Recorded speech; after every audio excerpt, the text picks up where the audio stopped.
Hello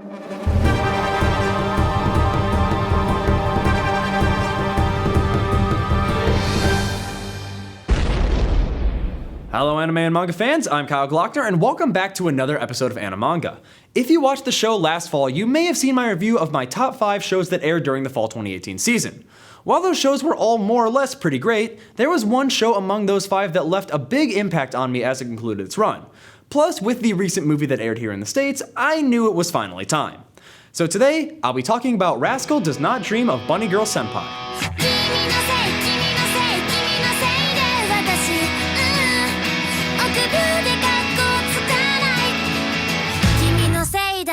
Now, before I begin, I will say that given the nature of the series, I will be talking about not only the 13-episode series, but the recent movie as well, since it directly continues the story from where the anime left off.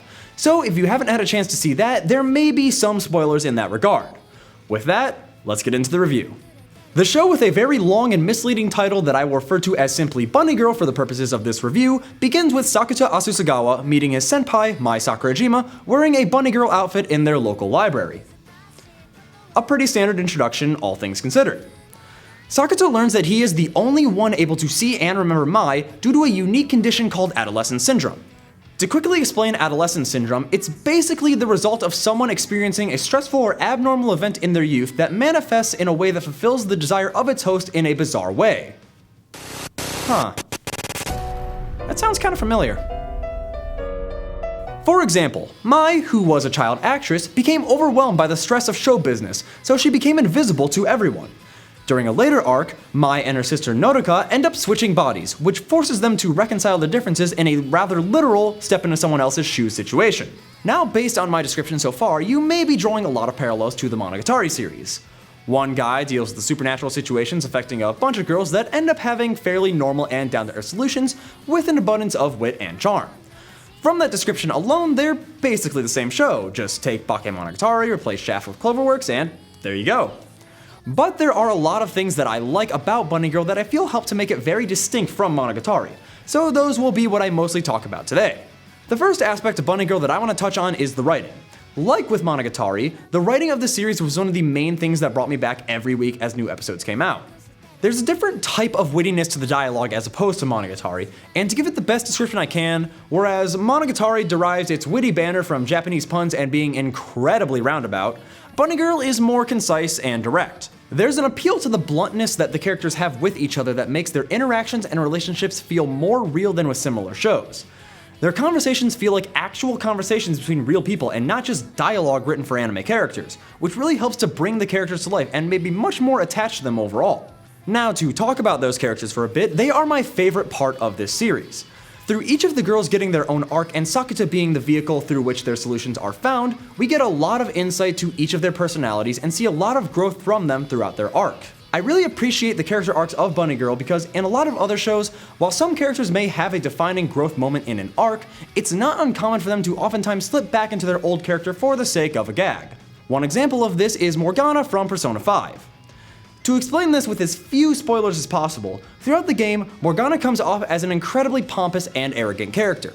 But after having a bit of a falling out with the Phantom Thieves, he has a really nice moment where he becomes a bit more humble and accepts that he isn't the amazing person he acted like he was, as well as accepting most of his other character flaws.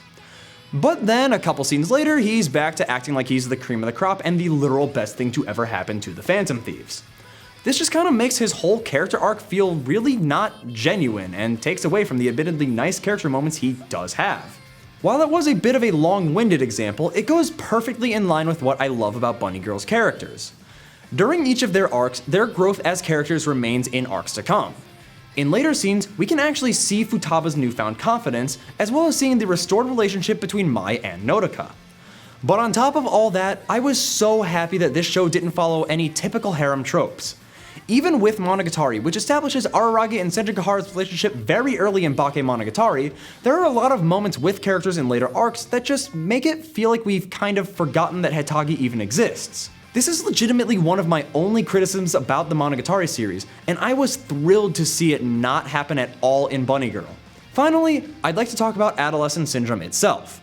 Now, with Monogatari, there were enough supernatural aspects involved that you were able to suspend a bit of disbelief when learning about something like literal darkness attempting to consume certain characters, or straight up time travel.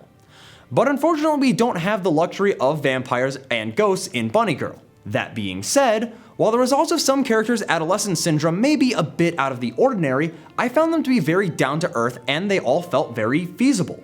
As opposed to curses, devils, and the literal void in Monogatari, we have people becoming invisible, Groundhog Day, and body swapping. While I am aware that these are not normal everyday occurrences, combined with the solutions for their problems, the issues always felt realistic and, like I said before, very down to earth. Except for time travel Shoko. Overall, Bunny Girl is a wonderful show that is worth every second of your time spent watching it. If the 100 episodes of Monogatari are a bit too daunting for you, this show is a great way to ease you into that beast of a show. But also, it's much more than just a way to get into the Monogatari series. It easily stands on its own as a fantastic show that I can recommend to anyone. Rascal Does Not Dream of Bunny Girl Senpai was directed by Soichi Masui, written by Masahiro Yokotani, and animated by Cloverworks, while the original light novel was written by Hajime Kamoshida and illustrated by Keiji Mizuguchi. The light novel currently sits at 9 volumes, with the anime and movie covering 7 of those volumes. It seems unlikely that we'll be getting a season 2 anytime soon, but I could see a movie or two popping up in the near future, so here's hoping. But that's all the time I have for today, so let me know what you think by tweeting me at ZTV Goofing Off using the hashtag Animanga. Until then, I'm Kyle Glockner, and this has been Animanga.